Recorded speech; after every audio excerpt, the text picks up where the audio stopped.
आज के इस वीडियो में हम लोग HTML, CSS और PHP की मदद से एक CRUD एप्लीकेशन बनाएंगे और जिसके अंदर हम किसी भी यूजर के डिटेल को ऐड कर पाएंगे, एडिट कर पाएंगे और डिलीट भी कर पाएंगे। और इसको बनाने के लिए हम MySQLite डेटाबेस का यूज करेंगे, जिसके अंदर हम SQL लैंग्वेज का यानी SQL क्वेरी का यूज करके डेटा को इंसर्ट, अपडेट और डिलीट का सारा क्वेरी इसमें एक ही वीडियो में पढ़ने वाले हैं। तो वीडियो में लास्ट तक जरूर बने रहे, तो आप भी इसको स्टेप बाय स्टेप फॉलो जरूर करें। तो आइए बिना किसी देरी के वीडियो को शुरू करते हैं।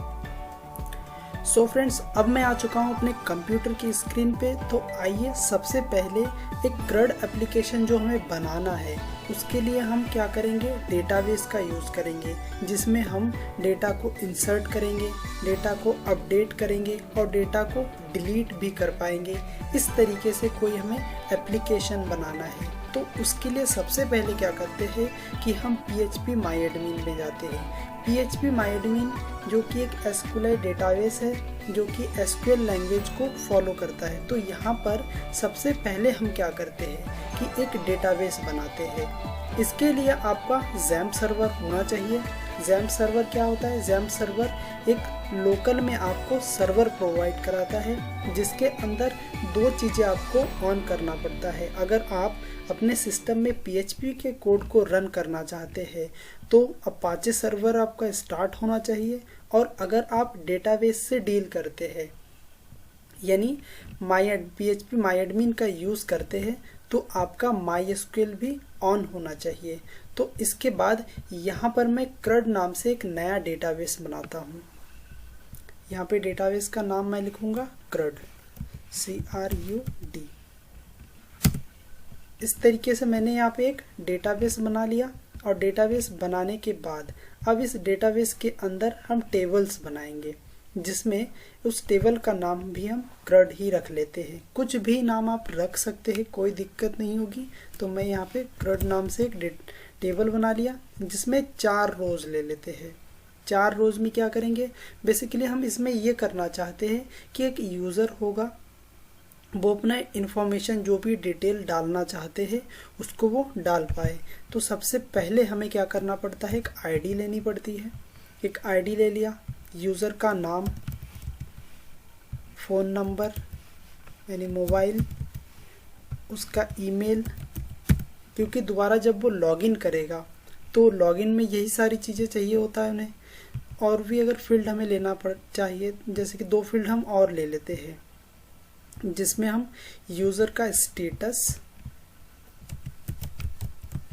और उसने जिस दिन उसको रजिस्टर किया है वो डेट यानी DT से डेट ले लेते हैं। अब इसका जो फॉर्मेट, ये हमारे पास जो डेटा आएगा इस डेटा का क्या टाइप रहेगा, तो ये आईडी जो कि एक इंटीजर वैल्यू होगी और इसकी लेंथ हम डिफाइन नहीं करेंगे, इसको ऑटो इंक्रीमेंट करेंगे। ऑटो इंक्रीमेंट का मतलब क्या होता है कि जैसे ही इस टेबल में डेटा आएगा तो इसकी जो मतलब टेबल का पोजीशन होगा, जो वैल्यू होगी वो ऑटोमेटिक 1 बाय 1 बढ़ता जाएगा। मान लिया टेबल की लास्ट रो का वैल्यू अगर 1 है तो अगली बार उस टेबल में कोई भी डेटा इंसर्ट होता है तो उसकी वैल्यू, उसका जो सीरियल नंबर होगा वो 2 हो जाएगा। ये काम करता है ये ऑटो इंक्रीमेंट। इसके बाद क्या करते हैं कि हम और भी जितने भी डिटेल्स है उसका हमें टाइप हमें सिलेक्ट करना पड़ेगा। जैसे नेम है, सकता है अल्फ़ाबेटिकल लेटर्स आएंगे। नेम में क्या आ सकता है, नेम में अल्फ़ाबेट्स आ सकते हैं। इसके लिए हम varchar ले लेते हैं और इसकी लेंथ हमें देनी पड़ेगी। इसकी लेंथ मान लिया मैंने 200 दे दिया।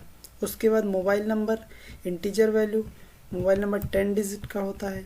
फिर ईमेल एड्रेस, ये varchar ले लेते हैं। बेसिकली varchar से क्या होता है, varchar हमें नंबर और कैरेक्टर दोनों लिखने, नंबर, कैरेक्टर, सिंबल्स, इसमें हम कुछ भी लिख सकते हैं।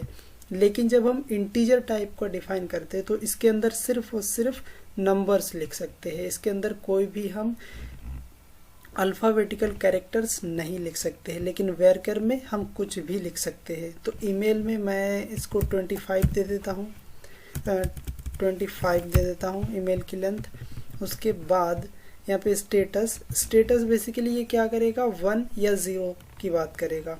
अगर स्टेटस 0 होता है तो जो यूज़र होगा उसका डिटेल पेंडिंग में रहेगा, और अगर स्टेटस 1 होता है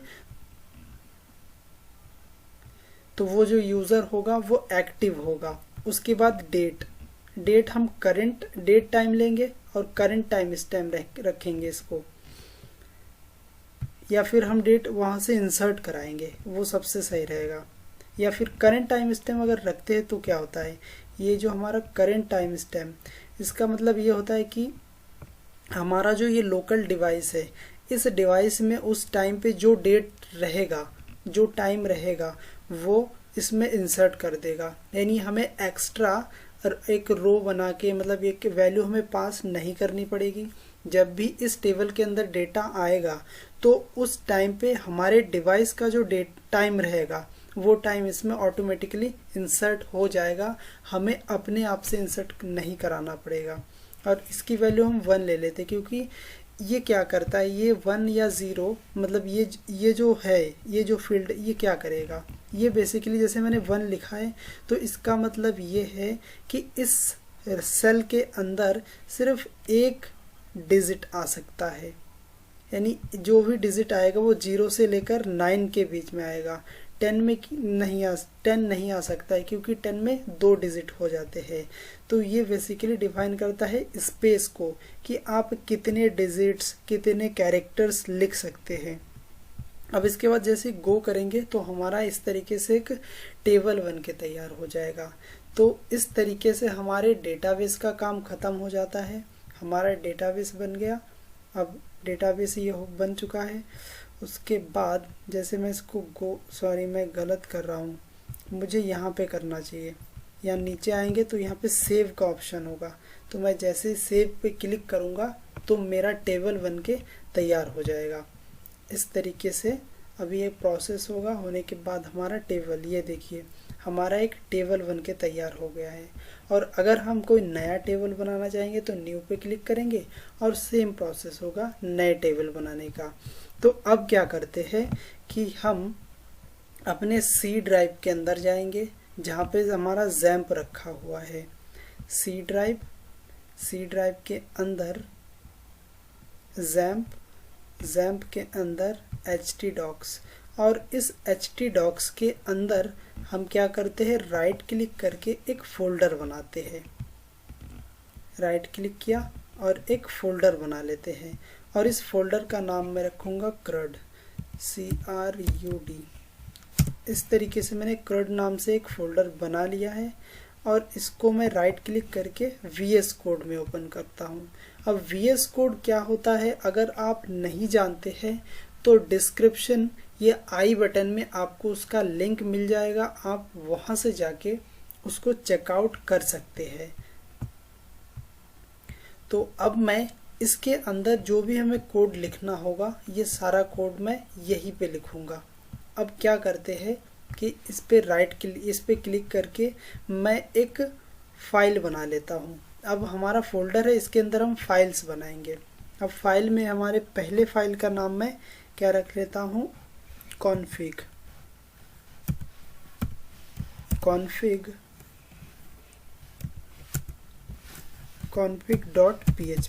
हमारा जो एक्सटेंशन है वो PHP लिखना बहुत ही ज़रूरी है, क्योंकि बिना PHP लिखे हम PHP के कोड को रन नहीं कर पाएंगे।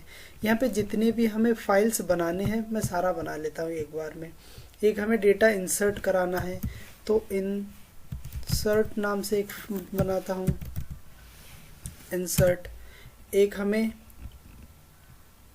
अपडेट कराना है, update.php के नाम से बना लेता हूँ। इंसर्ट अपडेट करना है और डिलीट तो हो ही जाएगा हमारा। और एक होगा हमारा index.php।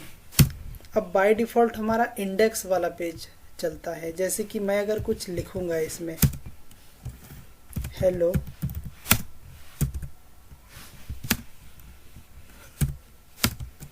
वेलकम टू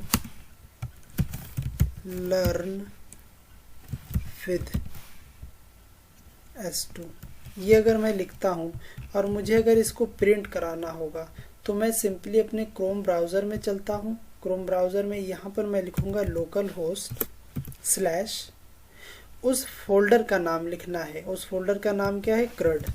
और लिख के जैसे मैं एंटर करता हूँ तो हमारा इंडेक्स पेज चल गया। ये हमारा इंडेक्स पेज में जो लिखा है वो बाय डिफ़ॉल्ट चलता है।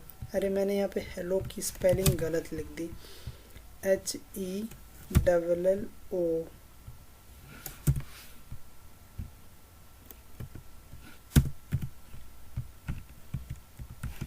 ठीक है, तो इस तरीके से हमारा ये रन हो जाता है। तो अब क्या करते हैं, हम इसमें ना थोड़ा बूट स्ट्रैप की भी मदद लेना चाहेंगे, बूट स्ट्रैप का भी थोड़ा यूज़ करना चाहेंगे, क्योंकि बूट स्ट्रैप का यूज़ करेंगे तो हम चीज़ों को आसानी से और अच्छे से समझ पाएंगे और एफर्ट भी हमें कम लगाना पड़ेगा।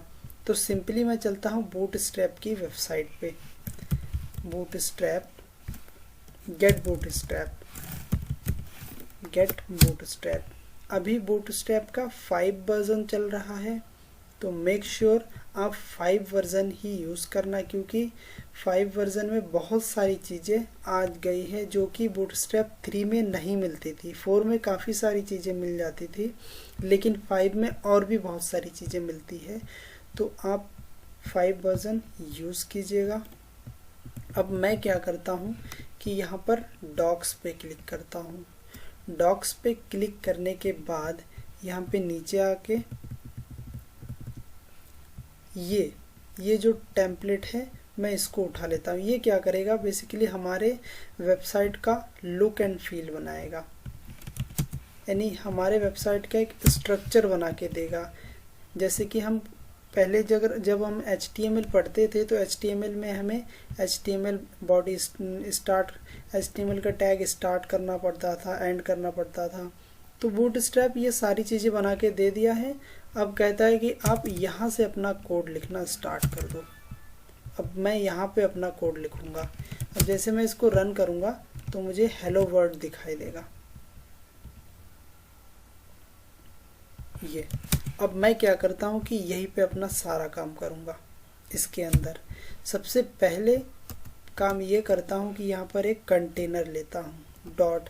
अब VS कोड का यूज़ करने पे आपको क्या आसानी होगी, देखो अगर आपको कोई क्लास लिखना है तो डॉट और उस क्लास का नाम डॉट कंटेनर, जैसे लिख के मैं एंटर मारता हूँ तो मेरे को वो क्लास बना के दे देते हैं। कंटेनर फ्लूइड ले लेता हूँ, FLUID।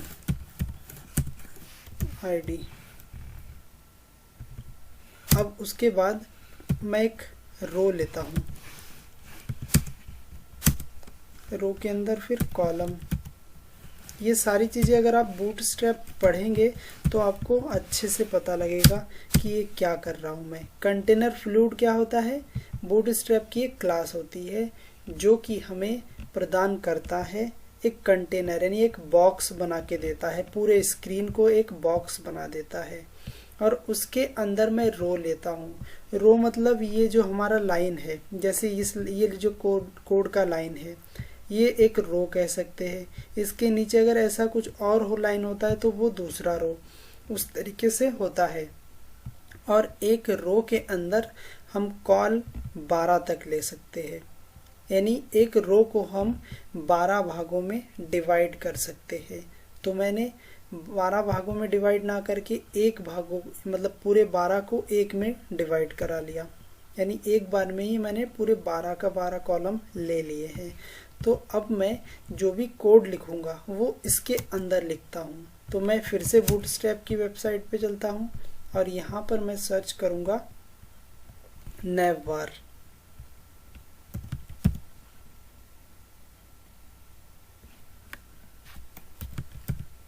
नैवबार सर्च किया तो मुझे रिजल्ट नहीं दे रहा है, तो इसका मतलब इसका कोई दूसरा नाम होगा।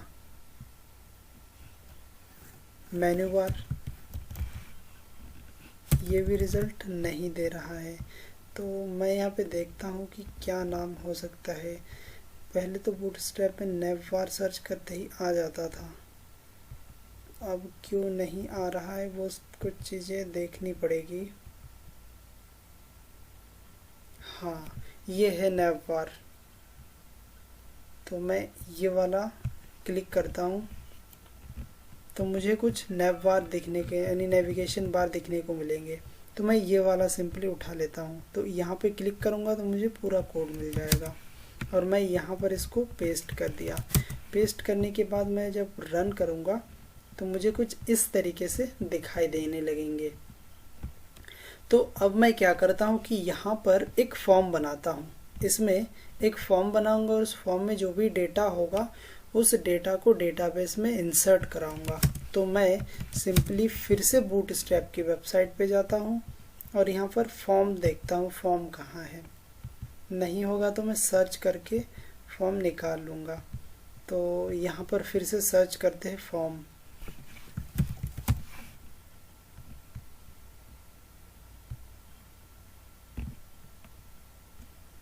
ये कुछ तो गड़बड़ चल रहा है बूटस्ट्रैप में, पता नहीं वेबसाइट में सर्च नहीं काम कर रहा है। तो मैं सिंपली यहाँ पे देखता हूँ कि फॉर्म कहाँ होगा। फॉर्म कंट्रोल, ये शायद यही हो जाएगा फॉर्म हमारा। हाँ, यही है। अब क्या करते हैं कि इसमें से कोई अच्छा सा एक फॉर्म टेम्पलेट उठा लेता हूँ। जैसे कि नीचे आते हैं,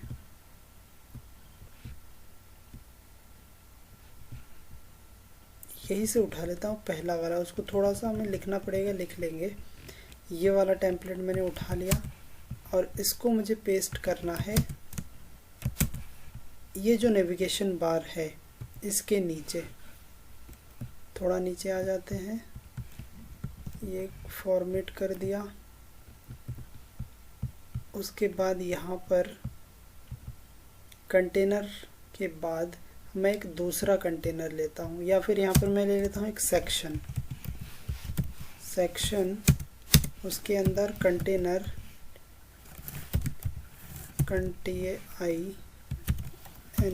कंटेनर, फिर उसके अंदर फिर रो के अंदर फिर कॉल एमडी। इसको मुझे सेंटर में लेना है जो भी हमारा कोड होगा। फिर इसको 12 में लेता हूँ। ओके, अब इसके अंदर मैं एक डिव बना लेता हूँ और इस डिव का क्लास का नाम रखता हूँ मैं फॉर्म बॉक्स। अब इसके अंदर मैं इस फॉर्म को पेस्ट करता हूँ और इसको थोड़ा फॉर्मेट कर लेता हूँ। और अब देखते हैं कि हमारा फॉर्म किस तरीके का दिख रहा है। ये देखिए हमारा फॉर्म कुछ इस तरीके का दिख रहा है। अब हम चाहते हैं कि इसको ना छोटा और बीच में सेंटर में लाए। तो उसके लिए राइट क्लिक करते हैं। राइट क्लिक करने के बाद फिर इसमें इंस्पेक्ट का ऑप्शन आ गया था। अब उसको जैसे इंस्पेक्ट किया, अब मैं यहाँ पर क्लिक करके जहाँ जहाँ मैं ले जाऊँगा मुझे वहाँ का कोड इस सेक्शन में दिखाई देने लगेंगे।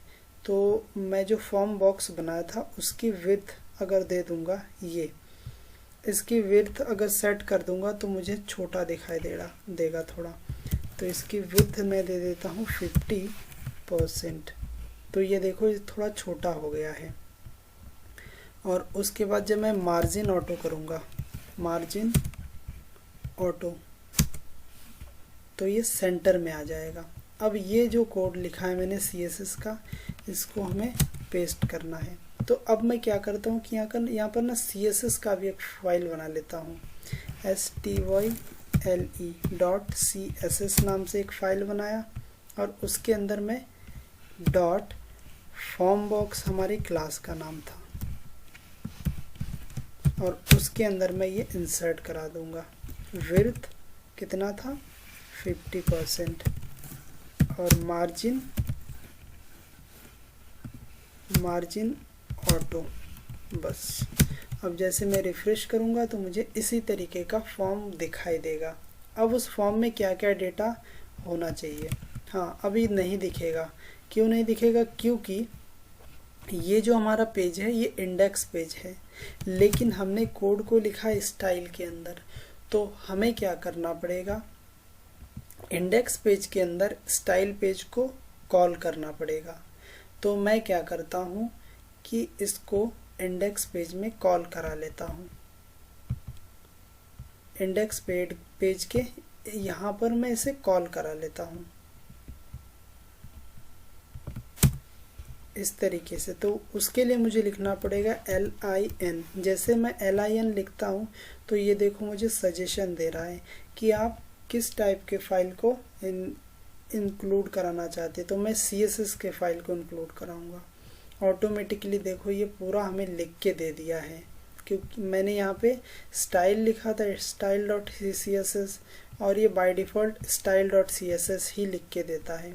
तो इसको सेव करने के बाद जब मैं रन करूँगा तो मुझे सारी चीज़ें जैसा मुझे चाहिए था वैसा मिल गया है।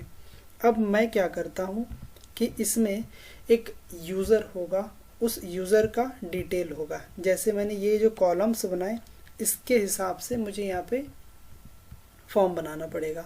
तो इसमें क्या क्या है, नेम है, मोबाइल नंबर, ईमेल, यही 3 चीज़ें मुझे यहाँ पे इंसर्ट कराना है। तो उसी हिसाब से मैं फॉर्म को बना लेता हूँ। हमारा फॉर्म हो जाएगा यहाँ से, ये वाला सेक्शन फॉर्म का है। तो इस फॉर्म में हमें एक काम करना पड़ेगा।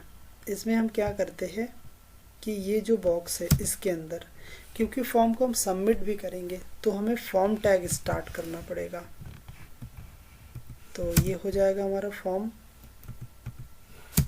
और इस फॉर्म टैग के अंदर मुझे लिखना पड़ेगा ये सारा कोड।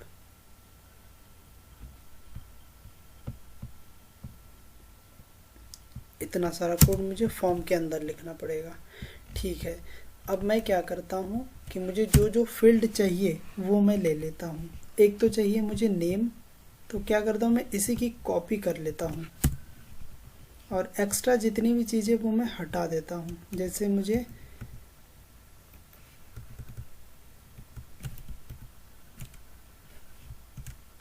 ये नहीं चाहिए, यहाँ से लेकर यहाँ तक ये भी नहीं चाहिए।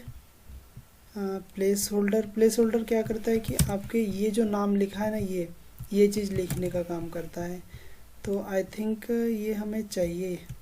ठीक है, तो ये पूरा हम कॉपी कर लेते हैं, यहाँ से लेकर यहाँ तक कॉपी किया और ऊपर पेस्ट कर दिया ऐसे। और यहाँ पर मैं लिखता हूँ नेम,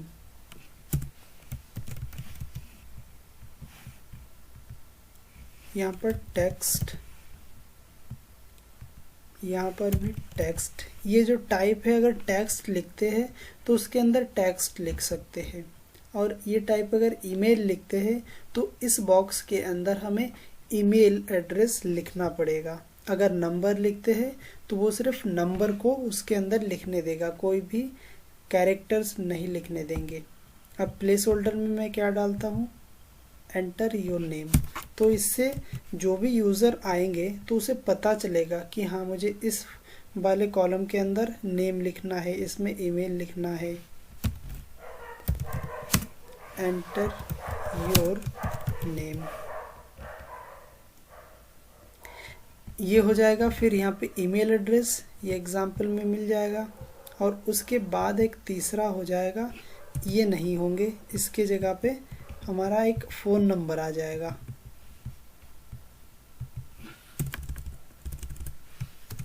मोबाइल, इस तरीके से। और यहाँ पर प्लेस होल्डर में मैं डाल देता हूँ एंटर योर मोबाइल नंबर।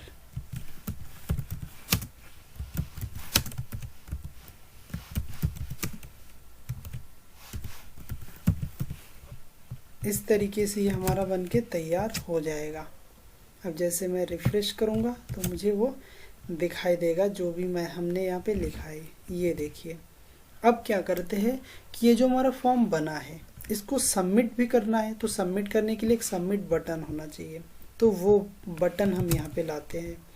उस बटन को इस फॉर्म टैग जहाँ पे क्लोज हो रहा है इससे पहले लाना है। तो हम क्या करते हैं कि इसी की एक कॉपी कर लेते हैं और यहाँ नीचे इसके अंदर लिखते हैं, और ये जो 2 लाइन है इस 2 लाइन को हटा देते हैं, और इसके अंदर यहाँ पे BUTT जैसे लिखा, ये देखो मुझे सबमिट बटन यहाँ पे ऑप्शन दे रहा है। तो मैं यहाँ पे सबमिट पे क्लिक करूँगा तो ये मुझे बटन बना के दे देगा। लेकिन अभी इस बटन का कुछ हमें डिज़ाइन नहीं दिखेगा, तो उस डिज़ाइन को हम बूटस्ट्रैप की क्लास की मदद से लिखेंगे। ये देखो हमें एक बटन दे रहा है, लेकिन हमें यहाँ पे लिखना पड़ेगा सबमिट।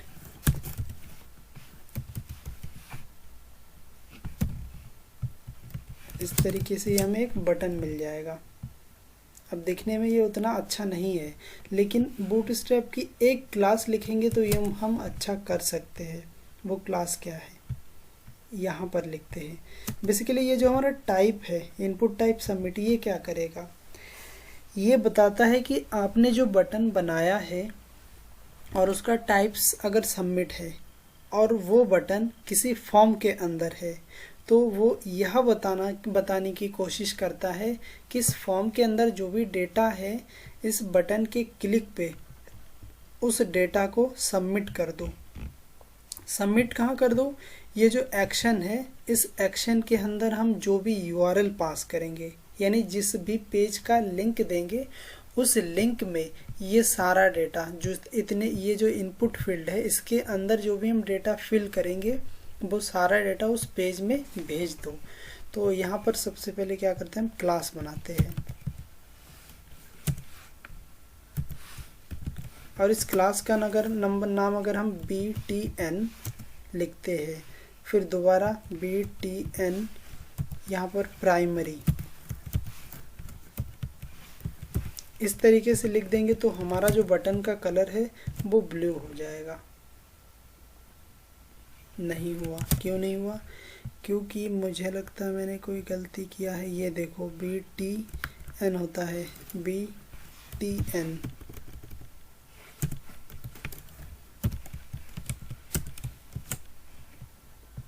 ये देखो इस तरीके से हमारे बटन को एक लुक एंड फील मिल जाता है।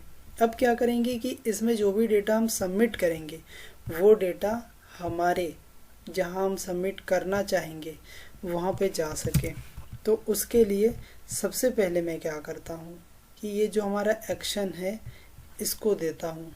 हमें डेटा सबमिट कहाँ करना है, ये इंडेक्स पेज है, लेकिन हमें क्या करना है, इंसर्ट वाले टेबल में सबमिट करना है उसे। हमने ना एक गलती की है, यहाँ पे गलती ये की है कि हमने जो फॉर्म बनाया, इसको यहाँ ना बना के इंसर्ट वाले इसमें बनाना चाहिए था और इसमें हम टेबल बनाना चाहिए था। तो सिंपली हमें क्या करना है, कंट्रोल C करना है और इंसर्ट वाले टेबल के अंदर कंट्रोल V कर देना है। इस तरीके से ये यहाँ पर पहुँच गया है। अब हमें क्या करना है, ये जो इंडेक्स वाला पेज था, इसमें से इसको सिर्फ फॉर्म को हटा देते हैं, क्योंकि इसमें टेबल बनाएंगे हम इंडेक्स में। अब इंसर्ट वाले के अंदर आया, अब यही पे डेटा अगर इसी पेज में हमें क्या करना है, इंसर्ट कराना है, यानी सबमिट कराना है, तो सिर्फ हम यहाँ पे हैश लिखेंगे। ये जो हमारा एक्शन है, इसके अंदर मैंने हैश पास कर दिया। अब हमारे इंसर्ट वाले फाइल के अंदर है ये डेटा और इसका मेथड देना पड़ता है, METHOD। अगर आप कोई भी फॉर्म सबमिट करते हैं तो उसका मेथड हमें बताना पड़ता है। मोस्ट ऑफ द केसेस दो मेथड होते हैं, एक पोस्ट और एक गेट। पोस्ट मेथड सिक्योरिटी के पर्पज से यूज किया जाता है और गेट मेथड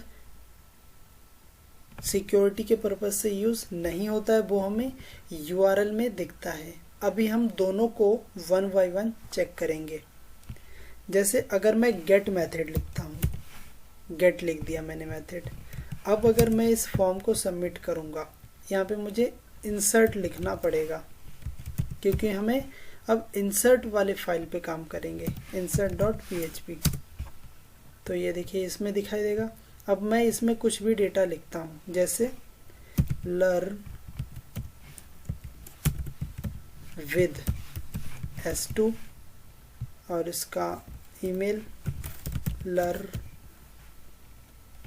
with S2@gmail.com और फ़ोन नंबर कोई भी हम रैंडम 10 कैरेक्टर्स ले लेते हैं, 10 डिजिट्स ले लिए। अब जैसे मैं इसको सबमिट करूँगा तो हमें यहाँ पे अभी कुछ दिखाई नहीं देगा, जो कि URL में दिखना चाहिए था। मैंने किया, यहाँ पे कोई एक्शन परफॉर्म नहीं हुआ। और दूसरी चीज़ ये कि हमने जो फ़ोन नंबर है उसका जो टाइप है वो मेल लिखा हुआ है। तो सबसे पहले इसको चेंज करेंगे, इसको देंगे नंबर। और एक काम हमें और करना है, और वो काम ये है कि हमें सबके नाम भी देने पड़ेंगे, ताकि क्योंकि हम जो भी डेटा ये सबमिट कर रहे हैं इनपुट फील्ड में, इसका एक नाम होना चाहिए। और नाम क्या करेगा, पहचान करेगा उस पर्टिकुलर डेटा को, कि जैसे हमने यहाँ पे नाम लिखा है तो इसको जब हम डेटाबेस में इंसर्ट कराएंगे तो हमें उससे पहले वहाँ तक भेजने के लिए, इस डेटा को भेजने के लिए किसी नाम के अंदर पास करना पड़ेगा। अब जैसे कि मान लिया मैं क्या करता हूँ, इसको एग्जाम्पल के माध्यम से समझते हैं तो अच्छे से समझ पाएंगे। अब मान लिया मेरे पास क्या है, कोई सामान है और मैं उस सामान को कहीं दूसरी जगह भेजना चाहता हूँ, तो मैं कैसे भेजूँगा? उसे किसी के अंदर यानी किसी बॉक्स के अंदर भेजना पड़ेगा हमें, किसी ना किसी बॉक्स के अंदर करके फिर जाके उसको भेजेंगे। तब क्या होगा, वो जो सामान वो सेफली पहुंच भी पाएगा और सही जगह पहुंचेगा, और वहां जाने के बाद उसे कोई दिक्कत भी नहीं होगी कि हाँ उन्हें पता भी चलेगा कि हाँ ये सामान है इस बॉक्स के अंदर, इस नाम के अंदर ये सामान होगा। इसीलिए बेसिकली हम यहाँ पर नाम का यूज़ करेंगे। तो यहाँ पे नेम को क्या लिखेंगे, नेम ही लिख लेते हैं। और दूसरी चीज़ को कॉपी करके यहाँ पे ईमेल है तो यहाँ पर मैं ईमेल लिखता हूँ। और मोस्ट ऑफ द केसेस में डेटाबेस के टेबल के अंदर जो नाम होता है वही लिखा जाता है। और यहाँ पे मोबाइल नंबर,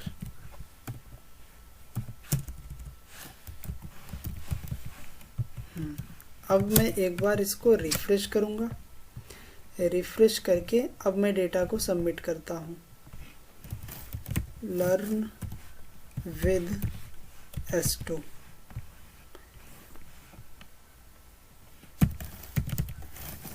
लर्न विद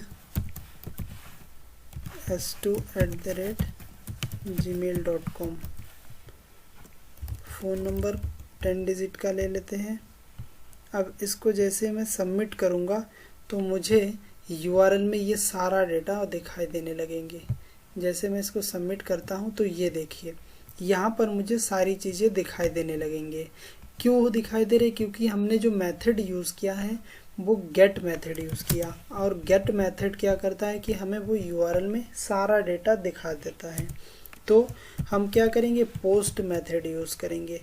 हम इसको कैपिटल या स्मॉल दोनों लेटर्स में लिख सकते हैं।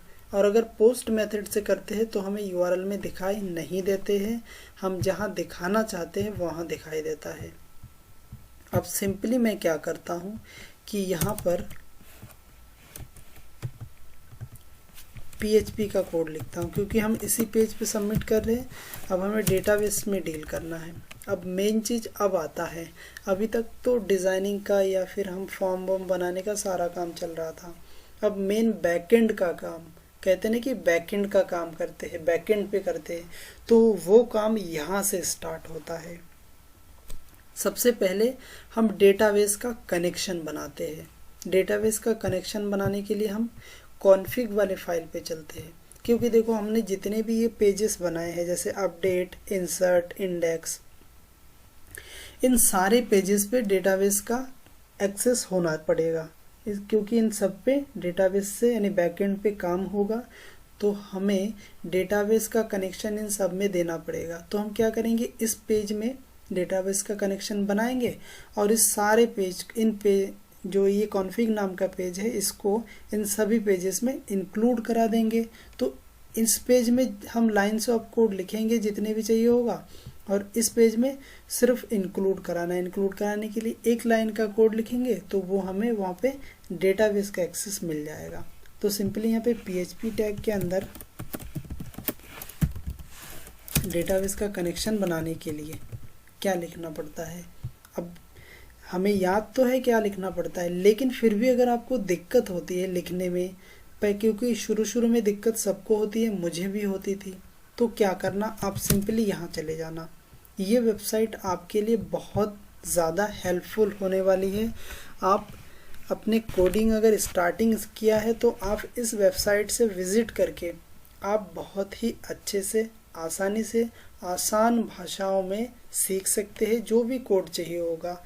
तो उस वेबसाइट का नाम है W3 स्कूल। यहाँ पर जाकर आप कोई भी चीज़ें आसानी से सर्च करके पा सकते हैं। तो मैं यहाँ सर्च करता हूँ database connection in PHP by W3 school. तो ये मुझे डेटाबेस का कनेक्शन दे देगा। ये वाला अगर हम खोलते हैं तो इसके अंदर ही मुझे लगता है मिल जाएगा सारी चीज़ें। थोड़ा नीचे स्क्रॉल करेंगे तो मुझे यहाँ पे मिल जाएगा। ये देखो, बस इतना सा कोड लिखना पड़ेगा आपको, यहाँ से लेकर यहाँ तक। ये पूरी चीज़ें अभी हम समझाएंगे कि कौन सी लाइन क्या काम करता है। सिंपली आप यहाँ पर आए और इसको पेस्ट कर दें। अब वन बाय वन इस लाइन को समझते हैं। अब जैसे सर्वर नेम, अगर आप लोकल होस्ट पे काम कर रहे हैं यानी आप अपने सिस्टम के अंदर ही कोड को रन कर रहे हैं तो आप लोकल होस्ट लिखेंगे। यूज़र नेम को आपको रूट लिखना पड़ेगा अगर लोकल पे काम कर रहे हैं। जब आपका कोड सर्वर पे रन होगा तब वहाँ पे आपके सर्वर का रूट हो जाएगा, सर्वर का नेम हो जाएगा। और पासवर्ड आपको ब्लैंक रखना है अगर आप लोकल पे काम कर रहे हैं तो। उसके बाद और एक चीज़ आ जाएगी यहाँ पे डेटाबेस, और उस डेटाबेस का नाम आपने जो डेटाबेस का नाम दिया है, क्या दिया है, CRUD,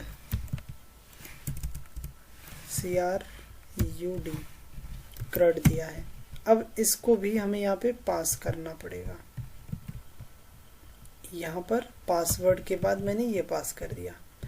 अब अगर सब कुछ सही होगा तो हमें कहेगा कि कनेक्टेड सक्सेसफुली। अगर कोई एरर होगा तो हमें वो एरर बता देगा। ये क्या कर रहा है कि $कॉन नाम से हमने इसको रख लिया है, अब इसको रन करेगा। अगर इसको रन करने के बाद कुछ एरर आता है तो वो यहाँ पे प्रिंट करेगा ये, और अगर नहीं आता है तो मतलब हमारा कनेक्शन सक्सेसफुली हो चुका है तो हमें ये वो बता देगा। तो अब मैं कॉन्फ़िग वाले फोल्डर को, फाइल को रन करता हूँ अपने इसमें। यहाँ से यहाँ तक मिटा देते हैं और इसके जगह मैं लिखूँगा config.php। तो ये देखिए कनेक्टेड सक्सेसफुली, इसका मतलब हमारा डेटाबेस कनेक्शन हो चुका है। अब सिंपली मुझे इसी पेज को यानी कॉन्फ़िग वाले पेज को इस वाले पेज में इंक्लूड कराना है। तो मैं यहाँ पे लिखूँगा इंक्लूड और फिर यहाँ पर लिखना है config.php। जैसे ही मैं लिखता हूँ और यहाँ पर मैं insert.php करूँगा तो अगर कोई एरर नहीं होगा तो मतलब हमारा सब कुछ सक्सेसफुली हो जाएगा। जैसे ये देखो मैंने insert config insert.php में लिखता हूँ तो ये देखो ये कह रहा है कि कनेक्शन कनेक्टेड सक्सेसफुली, यानी हमारा इस पेज में यानी जो हमारा इंसर्ट पेज है इसमें भी हमारा डेटाबेस का एक्सेस मिल गया है। अब हम फॉर्म को सबमिट करने से पहले कुछ काम करेंगे कि अगर हमारे फॉर्म के अंदर डेटा आ रहा है या फिर हम जिस मेथड से सबमिट करना चाह रहे हैं उस मेथड से आ रहा है कि नहीं, इससे हमारा थोड़ा सिक्योरिटी बन जाता है। तो अब मैं क्या करता हूँ कि इसके अंदर मैं चेक करूँगा इफ़ $_ इस सेट करते हैं। सबसे पहले इस सेट अंडरस्कोर पोस्ट, आपको PHP में कभी भी अगर कोई भी वेरिएबल बनाना है, वेरिएबल डिफाइन करना, तो आपको डॉलर लिखना पड़ेगा। अगर पोस्ट सेट है एंड आपने जो लॉजिक गेट में जो ऑपरेटर्स होते हैं उसको पढ़ा होगा तो आपको ये अच्छे से समझ में आ रहा होगा। ये क्या करता है कि अगर कह रहा है कि जो पोस्ट वेरिएबल है वो सेट है, मतलब वो है, एग्जिस्ट कर रहा है, तो और दूसरा ये एंड ऑपरेटर है, यानी ये वाला अगर सही है, और यानी यहाँ पे जो लिखेंगे नॉट एम्प्टी, और अगर ये भी सही है डॉलर अंडरस्कोर पोस्ट, अगर डॉलर अंडरस्कोर पोस्ट सेट है और नॉट एम्प्टी है तो इसके अंदर जाने दो, और अगर उसके अंदर नहीं जाता है तो इसके अंदर आने दो। अब देखो इको, और अगर आपको PHP में कुछ भी प्रिंट कराना है, कोई भी स्ट्रिंग, तो आपको इको लिख के फिर प्रिंट कराना पड़ेगा। अगर पोस्ट के अंदर डेटा आ रहा होगा, पोस्ट सेट है, तो ओके प्रिंट होना चाहिए, और अगर नहीं आ रहा होगा तो नो प्रिंट होना चाहिए। अब मैं जैसे ही पेज को रिफ्रेश करूंगा तो यहाँ पे वो मुझे दिखाई देगा, ये देखो नो लिखा हुआ आया। इसका मतलब क्या है कि हमारा अभी पोस्ट में डेटा नहीं जा रहा है। और एक काम कर लेते हैं, यहाँ पे कनेक्शन इसको हटा देते हैं, बार बार मैसेज ये नहीं आना चाहिए। ठीक है, अब हमारा यहाँ पे नो लिखा आ रहा है। अब सब जैसे मैं डेटा को सबमिट करूँगा तो यस लिखा आना चाहिए, ये देखो ओके लिखा आया। ठीक है, ओके, कोई दिक्कत नहीं। अब मैं मेन काम पे आ जाता हूँ। इसके अंदर हमें सारा कोड करना है। हमारा डेटाबेस का कनेक्शन हो गया है। अब सबसे पहला काम हम क्या करते हैं, एक चीज़ और करते हैं, इसके अंदर ना पासवर्ड भी ले लेता हूँ। ये जो हमारा फॉर्म है, इस फॉर्म में एक फील्ड और बढ़ाता हूँ, पासवर्ड, और input type pass WORD, pass WORD, enter your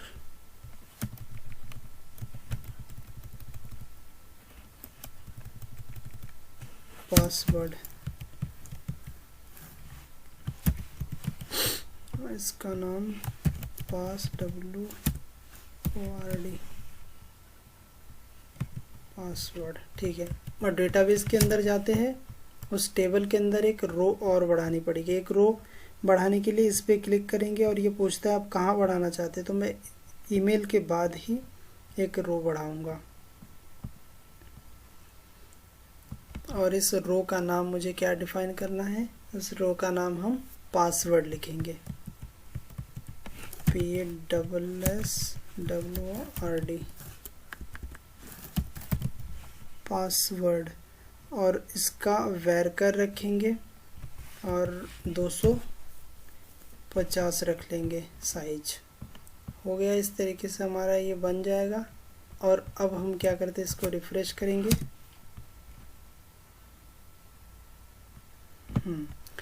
अब इसमें जैसे हम डेटा सबमिट करेंगे वो डेटा हमें दिखना चाहिए। कहाँ पर दिखना चाहिए, डेटाबेस में इंसर्ट होना चाहिए। तो इंसर्ट की क्वेरी तो अभी तक हमने लिखा नहीं है। सबसे पहले फॉर्म को फिल करते हैं, learnwith@gmail.com। मोबाइल नंबर कोई भी हम 10 कैरेक्टर नंबर ले लेते हैं, 2 2 4, ठीक है 10 है। पासवर्ड 1 2 3 4। अब इसको जैसे मैं सबमिट करूँगा तो मुझे वहाँ पे दिखना चाहिए।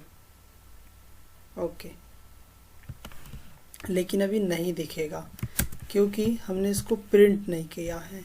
तो एक बार ना इसको मैं प्रिंट भी कर लेता हूँ यहीं पे, कि अगर पोस्ट के अंदर जो डेटा आ रहा है वो एरे के फॉर्मेट में आएगा तो मैं इसको प्रिंट करता हूँ, प्रिंट आर। हमें अगर एरे को प्रिंट करना होता है तो प्रिंट आर लिखना पड़ता है। इस तरीके से सेव किया इसको जैसे मैं सबमिट करूँगा तो ये देखो मुझे वो दिखाई दिया है, जो जो मैंने यहाँ से पास किया वो प्रिंट हो चुका है। और इसको अगर एक सही फॉर्मेट में प्रिंट करना है तो एक काम करते हैं, अब ना उस चीज़ को भी समझ लेते हैं। एक नई चीज़ है जो कि PHP में अभी तक नहीं है। अब हम एक फंक्शन बनाते हैं, उस फंक्शन का नाम रखेंगे प्री। ये क्या करेगा, किसी भी एरे को फॉर्मेट में प्रिंट कराएगा। और इस फंक्शन को मैं यहाँ ना बना के इसमें बनाता हूँ ताकि हर पेज में मुझे एक्सेस यूज़ कर पाऊँ। तो फंक्शन लिखूँगा, फंक्शन, और उस फंक्शन का नाम प्री रखूँगा और फिर इसके अंदर मैं डेटा एक वेरिएबल लूँगा। ये हम फंक्शन बनाना सीख रहे हैं, जो कि ज़्यादा बड़ा नहीं है, बस 2 लाइन का कोड है और बहुत इम्पॉर्टेंट है। क्योंकि ये देखो आप PHP में वो भी चीज़ें मिल जाएगी आपको, लेकिन आपको 2-3 लाइन लिखनी पड़ेगी।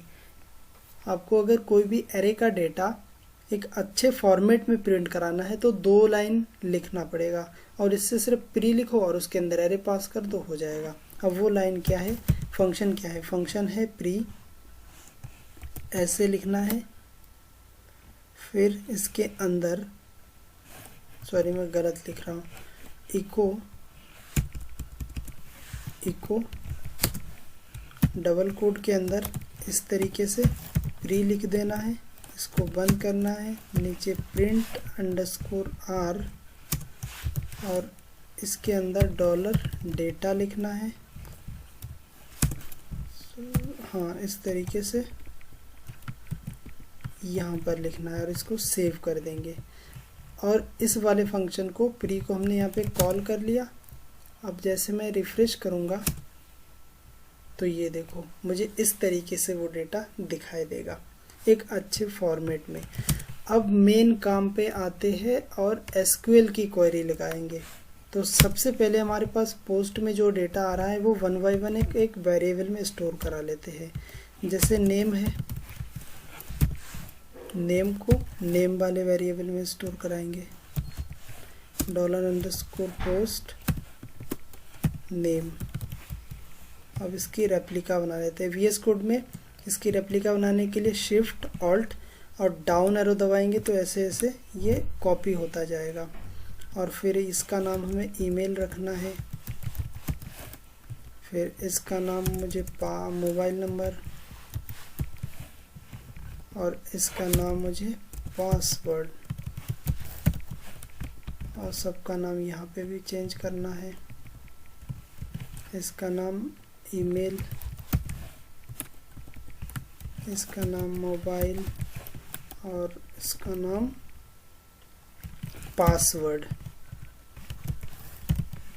ठीक है। अब यहाँ पर मेन SQL की क्वेरी स्टार्ट करते हैं। तो $SQL = यहाँ पर लिखेंगे हम, अगर डेटा इंसर्ट कराना चाह रहे हैं तो हम लिखेंगे इंसर्ट इनटू, इंसर्ट कर दो कहाँ पर, टेबल का नाम CRUD। ये क्या है, टेबल का नाम, डेटाबेस का नाम नहीं है, टेबल में। और फिर ऐसे लिखना है, इस तरीके से लगाना है, और उस डेटाबेस में जो भी फील्ड है उसका 1 बाय 1 नाम पास करना है। जैसे नेम इंसर्ट कराना है, कॉमा, ईमेल इंसर्ट कराना है, कॉमा, मोबाइल नंबर इंसर्ट कराना है, कॉमा, और पासवर्ड इंसर्ट कराना है। ठीक है। अब यहाँ पर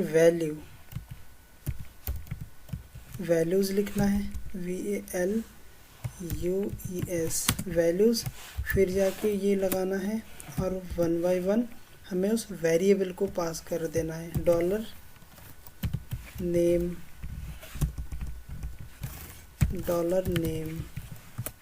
कॉमा,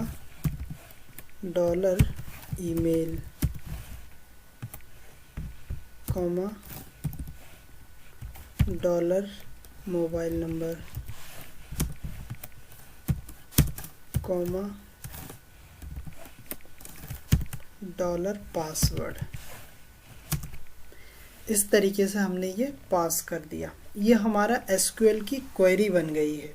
यानी हम जो भी बात करते हैं, नॉर्मली हम जो भी बात करते हैं वो हिंदी या इंग्लिश में बात करते हैं।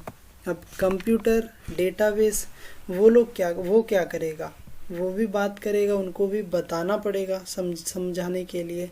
तो उसकी जो लैंग्वेज होती है डेटाबेस की लैंग्वेज, वो एसक्यूएल लैंग्वेज है और वो इस तरीके से बताई जाती है।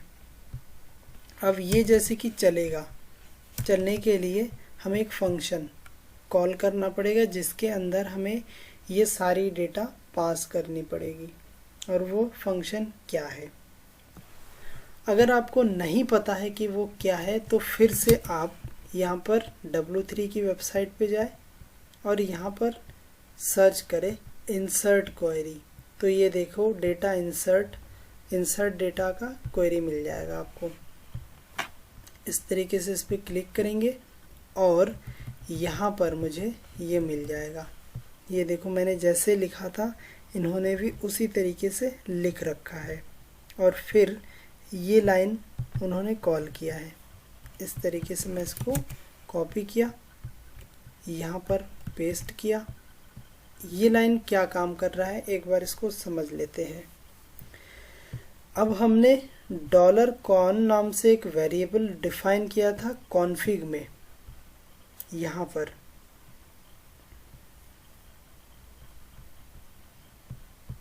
कॉन्फिग वाले फोल्डर में हमने $कॉन नाम से एक वेरिएबल डिफाइन किया था। वो वाला वेरिएबल और उस कॉन्फिग वाले फोल्डर को हमने इंडेक्स में, सॉरी हम गलत जगह, तो हाँ ये कॉन्फिग में हमने ये डिफाइन कर दिया और इसी को मैं इंसर्ट वाले फाइल में कॉल कर पा रहा हूँ। क्यों कर पा रहा हूँ, क्योंकि कॉन्फिग को इंक्लूड कर रखा है। तो ये कहता है कि अगर डेटाबेस कनेक्शन है तो क्वेरी चलाओ और क्वेरी के अंदर एसक्यूएल ये जो वेरिएबल है इसको पास कर दो। यानी कुल मिला के ये वाला लाइन इसके अंदर पास हो गया। और अगर ये ट्रू आता है इसका रिजल्ट, यानी डेटा अगर सक्सेसफुली इंसर्ट हो जाएगा तो रिजल्ट क्या आएगा, ट्रू आएगा।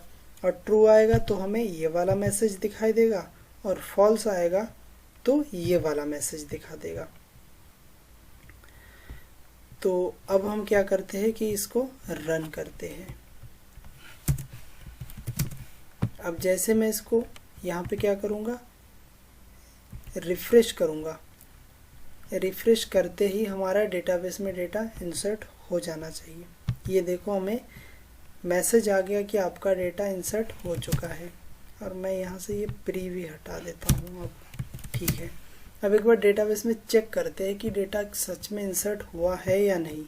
तो मैं जैसे यहाँ पे ब्राउज पे क्लिक करूँगा तो एक रो बन के आना चाहिए जिसमें डेटा हमें दिखाई देना चाहिए अगर सब कुछ सही होता है। ये देखो हमने जो भी डेटा इंसर्ट कराया था वो हमें एज इट इज़ दिखाई दे रहा है। अब ये देखो डेट टाइम भी ले लिया है, करेंट टाइम स्टैम्प। ये देखो अभी रात के 1:58 हो रहा है। तो इसमें भी वही डेट और टाइम, और डेट है आज 25 दिसंबर। आज क्या है, आज 25 दिसंबर है, क्रिसमस डे है। तो मेरी तरफ से learn with S2 YouTube channel की तरफ से आप सभी को क्रिसमस की हार्दिक शुभकामनाएं। आप लोग क्रिसमस को अच्छे से सेलिब्रेट करें और इसमें कोई एक गोल की तरफ, और इस क्रिसमस में आप अपने आप में एक गोल जरूर सेट करें कि अगले क्रिसमस तक मुझे ये काम ज़रूर करना है या फिर ये चीज़ें ज़रूर सीखनी है। इस तरीके से कोई एक गोल ज़रूर सेट करें अपने माइंड में और उसको डेली बेसिस पे ज़रूर फॉलो करें। सो फ्रेंड्स, आगे की बात करते हैं कि अब क्या करें। हमारा डेटा तो इंसर्ट हो चुका है, अब आगे हमें इसे क्या करना पड़ेगा, दिखाना पड़ेगा। तो अब मैं एक काम और कर लेता हूँ, कोई नया डेटा अब इंसर्ट करते हैं। जैसे मान लिया मेरे एक दोस्त का नाम है अमन, तो उसका डेटा इंसर्ट करता हूँ। फ़ोन नंबर कुछ भी ले लेते हैं, पासवर्ड 6 तक ले लेते हैं। अब इसको जैसे मैं सबमिट करूँगा तो ये देखो डेटा इंसर्ट हो चुका है और वो मुझे यहाँ पे दिखाई देना चाहिए। जैसे मैं रिफ़्रेश करूँगा तो वो डेटा मुझे यहाँ पे दिखाई देना चाहिए। तो इस तरीके से उम्मीद करता हूँ कि आप समझ पाए होंगे कि कैसे डेटा को इसमें इंसर्ट किया जाता है। अगले वीडियो में हम बात करेंगे कि डेटा को जो हमने यहाँ पे इंडेक्स वाला पेज बनाया था .php, ये जो इंडेक्स वाला पेज बनाया था, यहाँ पर हम एक टेबल बनाएंगे। उस टेबल में ये सारा डेटा हम यहाँ पे शो कराएंगे। फिर यहाँ पे बटन भी होंगे। उस बटन के क्लिक के बाद एक फॉर्म खुलेगा जिसके अंदर वो हमने जो भी डेटा इंसर्ट कराया है वो पर्टिकुलर डेटा हमें दिखाई देगा, जिसको हम अपडेट भी कर पाए। फिर उसको अगर हम डिलीट करना चाहे तो वो भी कर पाए। वो हम अगले वीडियो में देखने वाले हैं। सो फ्रेंड्स, उम्मीद करता हूँ कि आपको यह वीडियो अच्छा लगा होगा। अगर अच्छा लगा है तो एक लाइक ज़रूर करें और ऐसे ही इंटरेस्टिंग और नॉलेजफुल वीडियोस के लिए हमारे चैनल को प्लीज़ सब्सक्राइब करना ना भूलें। आपके सब्सक्राइबर और आपके लाइक से ही हम मोटिवेट होंगे और अच्छे अच्छे वीडियोस बना पाएंगे। सो फ्रेंड्स, आज के लिए बस इतना ही। I will see you next time. Till then keep learning and keep smiling.